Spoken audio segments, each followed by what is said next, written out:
বন্ধুরা 2025 আইপিএলে কিন্তু আইপিএলের ইতিহাসে সবচেয়ে দামি প্লেয়ার কিন্তু ঋষভ পান্ত। তার প্রাইস কত? 27 কোটি টাকা। তো আজকের আমি এই ভিডিওতে তোমাদেরকে দেখাবো এই একটা প্লেয়ারের দাম দিয়ে কিন্তু আমি একটি পারফেক্ট আইপিএল টিম বানাবো। তো তোমরা ভিডিও শেষে বলবাই তোমাদের টিমটা কীরকম লেগেছে এবং এই টিমের প্রাইস কত, আমি সেটাও তোমাদেরকে বলবো। এবং কমেন্ট করে তোমরা বলবা যে তোমরা কীরকম টিম বানাবে, তোমাদের কীরকম উচিত ছিল টিম বানানো তোমাদের মতে। তো ফার্স্টে আমি ওপেনার হিসাবে রাখবো ডেভিড ওয়ার্নারকে এবং তার সাথে থাকবে কিন্তু পৃথ্বী শ। ঠিক আছে, তারা দুইজন কিন্তু আমরা দেখেছি দিল্লির হয়ে কিন্তু তারা ওপেনিং করতো এবং মোটামুটি ভালোই ওপেনিং করতো তারা।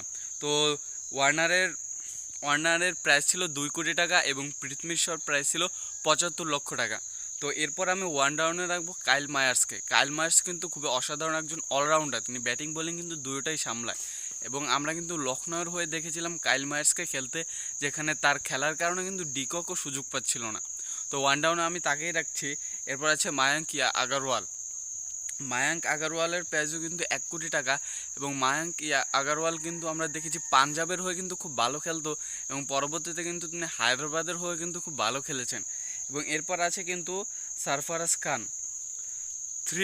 থ্রি ডাউনে কিন্তু সারফারাজ খান ইন্ডিয়ার একজন ভালো একজন ব্যাটসম্যান, টেস্টেও কিন্তু তিনি খেলেন। তাকে কিন্তু এবার কেনা হয়নি, তার প্রাইস কিন্তু 75 লক্ষ টাকা।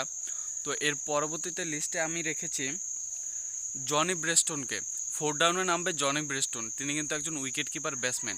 তার প্রাইস হলো, জনি ব্রেস্টনের প্রাইস 2 কোটি টাকা। এরপর আছে আমার লিস্টে ললিত যাদব, তার প্রাইস 30 লক্ষ টাকা। ললিত যাদব কিন্তু দিল্লির হয়ে খেলেছেন, তিনিও কিন্তু অলরাউন্ডার, তার খেলা আমি দেখেছি, তিনিও ব্যাটে বলে মোটামুটি ভালোই খেলতে পারেন। এবার আছে কিন্তু পয়েস চাওলা, তার প্রাইস কিন্তু 50 লাখ টাকা। তো তাকে তোমরা হয়তো বা অনেকে চিনবে, তিনি কিন্তু অনেক আগের একজন প্লেয়ার এবং তিনি কিন্তু আপনার মুম্বাইয়ের হয়ে আমি দেখেছিলাম ভালো খেলেছিলেন। ঠিক আছে, এরপর আমার লিস্টে আছে শার্দুল ঠাকুর বলার। তো শার্দুল ঠাকুর কিন্তু খুবই ভালো একজন পেস বলার, তিনি কিন্তু দেখেছি আমরা চেন্নাইয়ের হয়ে কিন্তু খুব ভালো বল করেছিল, কিন্তু গত সিজনটা তার ভালো যায়নি। এমন প্লেয়ার অনেক প্লেয়ার আছে ভাই, এক সিজন ভালো খারাপ হয়। এবং এরপর আছে কিন্তু নাবদীপ নাবদীপ সানি নাবদীপ সানি, হ্যাঁ, তার প্রাইস 75 লক্ষ টাকা এবং তিনি কিন্তু তোমার রাজস্থানের হয়ে খেলেছিলেন, কিন্তু এই বছর কিন্তু তাকে কিন্তু কেনা হয়নি। এরপর আছে কিন্তু আমাদের মোস্তাফিজুর রহমানকে কিন্তু আমি ডেড বলার হিসাবে রেখেছি এবং তিনি কিন্তু আইপিএলে খুব ভালো বল করেছেন, যদিও বাঙালি হিসাবে তাকে কোনো গুরুত্ব দেওয়া হয়নি। তো এখানে কিন্তু 11টা প্লেয়ার আছে, 11 জন প্লেয়ার আছে, যেখানে কিন্তু আমার বলার আছে কিন্তু পেস বলার আছে 3 জন এবং একজন আছেন পেস বলার অলরাউন্ডার কাইল মায়ার্স। তো আমার 4 জন পেস বলার হয়ে গেল এবং আমার স্পিনার আছে কিন্তু 2 জন। আমার 2 জন স্পিনার আছে, তাতে চলবে, 4 জন পেস বলার 2 জন স্পিনার। তো এরপর আমি কিন্তু আলাদাভাবে আরও আরও কয়জন প্লেয়ারকে রাখছি, আরও 4 জনকে রাখছি, মানে তাদের বিপরীতে, মানে যেসব প্লেয়ার আছে না বিদেশি প্লেয়ার, যারা যদি খারাপ করে তো তাদের বিপরীতে আমি রাখছি আপনার ড্যারিয়াল মিচেলকে। ড্যারিয়াল মিচেলের প্রাইস কিন্তু 2 কোটি টাকা, তাকেও কিন্তু কেনা হয়নি, তিনি কিন্তু খুব ভালো ব্যাটসম্যান, এটা মানতে হবে। তিনি কিন্তু অলরাউন্ডার, ব্যাটে বলে দুই দিক দিয়ে ভালো পারফর্ম করতেন। কাইল মায়ার্সের বিপরীতে কিন্তু সেও খেলতে পারে। এরপর আছে সাকিব আল হাসান কিন্তু অনেক বিশ্বের একজন অলরাউন্ডার, এটা এটা তাকে আমাকে রাখতেই হবে, কারণ তাকে, সাকিব ভাইকে আমি খুব পছন্দ করি এবং তার খেলাও কিন্তু খুব ভালো, এটা আপনি মানেন বা না মানেন।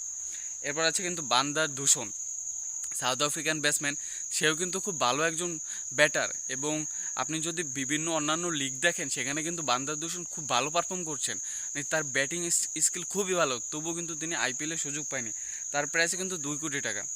এরপর আছে কিন্তু মার্ক হেনরি, নিউজিল্যান্ড পেস বলার। তো পেস বলার একজন রাখলাম, যদি কেউ খারাপ করে তো পেস বলার হিসেবে সে খেলবে, তার প্রাইসে কিন্তু 2 কোটি টাকা। তো এই সব মিলিয়ে টোটাল কত প্রাইস হয়েছে শুনবেন? প্রাইস হয়েছে 20,50,00,000 টাকা আমার এই সব প্লেয়ার নিয়ে। ধরলাম এখানে 15 জন প্লেয়ার, ধরলাম আমি আরও বাত্রি আরও 5 জন নিলাম, তাহলে কত যাবে? 22-23 কোটি যাবে, এছাড়া এর বেশি যাবে না। এবং আপনাকে যদি আমি আরও একটা কথা বলি, আমি তো এই টিম হয়েছে, আমি কিন্তু এর চেয়ে তো ভালো টিম বানাতে পারতাম যদি আমি ওই আইপিএলে নিলামে থাকতাম, ওখানে যদি আমার একটা টিম থাকতো, কারণ নিলামে আনসোল্ড হওয়ার পরও কিন্তু পরবর্তীতে কিন্তু অনেক ভালো ভালো প্লেয়ারকে নিয়ে গিয়েছেন, যেমন মঈন আলী, মানিশ পান্ডে, আপনার আরও অনেক ভালো ভালো নাম করা প্লেয়ারকে কিন্তু তারা আনসোল্ড হওয়ার পর টিমগুলো নিয়ে গিয়েছেন। তো 27 কোটিতে তো আমি একটা সুন্দর একটা টিম বানিয়ে ফেলতে পারতাম, এবং সেই টিম কিন্তু বাকি অন্যান্য টিমের সাথে লড়াই করার ক্ষমতা রাখতো।